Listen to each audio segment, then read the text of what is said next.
Alright, Assalamualaikum guys. Hari ni 11 hari bulan 12 2025 pada pukul 12.16 tengah hari. Okay, so hari ni aku godek-godek. Okay, dah lama sebenarnya aku tak godek FCPO ni. So hari ni aku try godek dulu. Okay, untuk trading yang ni korang abaikan lah. Aku tak nak cerita pasal yang ni. Aku nak cerita pasal yang sekarang. Okay, sekarang ni aku nampak ada satu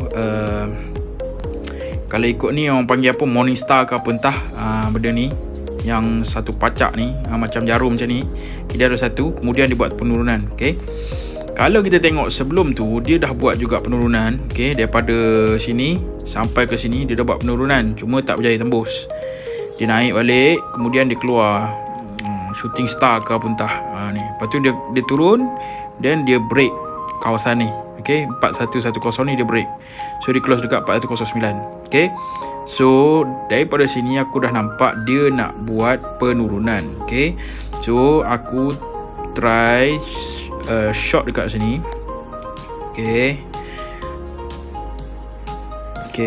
so aku akan ambil satu nisbah 2 untuk risk reward.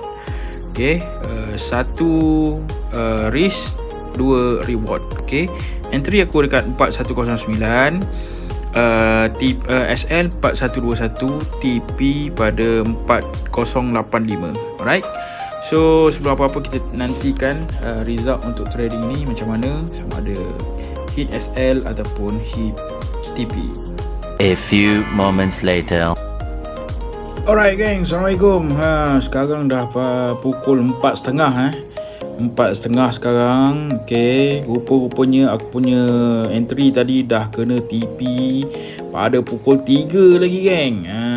Aku tak tengok pula pukul 3 tadi. So ya, sekarang 4.30 dah hit TP. Alright, so 24 tick. Okay, 24 tick bersamaan dengan RM600. Alright,